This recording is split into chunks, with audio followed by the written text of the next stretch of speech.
পেঁয়াজের খোসা ছাড়ানোর মতোই এক এক করে বেরিয়ে আসছে মনোজিৎ মিশ্রর ব্যভিচারের কাহিনী।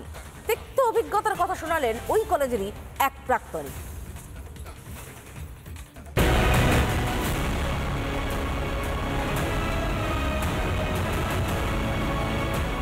দিনের পর দিন মৌরসি পাট্টা চালিয়ে গেছে মনোজিৎ মিশ্র। একদিকে দুর্নীতি আর অন্যদিকে দল গড়ে ব্যভিচারের একনায়কতন্ত্র চালিয়েছিল মনোজিৎ। গণধর্ষণ কাণ্ডে শাসক দলের নেতা গ্রেপ্তার হতেই মুখ খুলতে সাহস পেয়েছেন ওই কলেজের প্রাক্তনীরা। কলেজের অ্যাডমিনিস্ট্রেশনের থেকে বেশি ইউনিয়নের চলতো, অর্থাৎ কলেজের অ্যাডমিনিস্ট্রেশনও ইউনিয়নের কথা শুনতে বাধ্য ছিল। আমরা ক্লাস করতে করতে আমাদের ক্লাসের মাঝখানে আমাদের ক্লাসকে ডিস্টার্ব করে আমাদের ওনারা ঢুকে মানে ইউনিয়ন ঢুকে যে কোনো মেয়েকে ডেকে নিয়ে চলে যেত। এতে ক্লাস যারা নিতেন তারা কোনো অবজেকশন করতেন না, কিন্তু যাওয়ার পরে ওখানে ইউনিয়ন রুমে ওদেরকে বিনা কারণে ক্লাস না করতে দিয়ে বসিয়ে রাখা হতো, কেউ প্রায়োরিটি দিত না। মেয়েদের গোপন ভিডিও তোলা থেকে শুরু করে সেই ভিডিও শিক্ষকদের গ্রুপে পোস্ট করা, নোংরামির শেষ সীমানায় পৌঁছে গিয়েছিল তৃণমূল ছাত্র পরিষদ নেতা মনোজিৎ। এমনকি সেই সব ভিডিও দেখিয়ে মেয়েদের ব্ল্যাকমেলও করা হতো বলে অভিযোগ। মেয়েও হতে পারে, ছেলেও হতে পারে, তাদেরকে কিন্তু মারা হতো। মেয়েদের মারা হতো হকি স্টিক দিয়ে।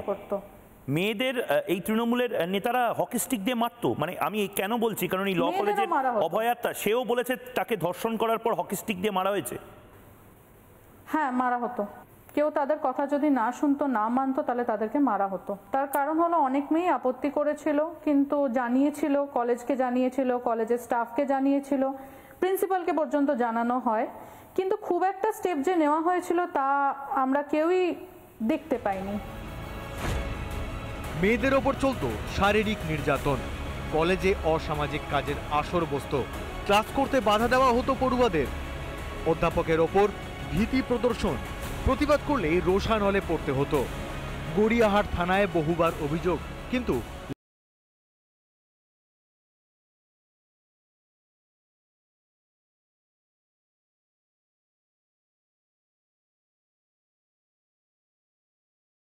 একটা শিক্ষা প্রতিষ্ঠানে অবাধ যৌনতা, নির্যাতন আর দাদাগিরি। কার হাত ছিল মাথায় যে পুলিশও কোনো ব্যবস্থা নেয়নি?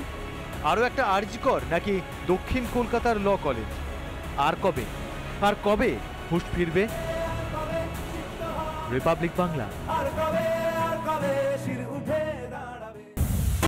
নানা ধরনের কন্টেন্ট দেখার জন্য লাইক করুন, শেয়ার করুন আমাদের ফেসবুক পেজ, সাবস্ক্রাইব করুন আমাদের ইউটিউব চ্যানেল।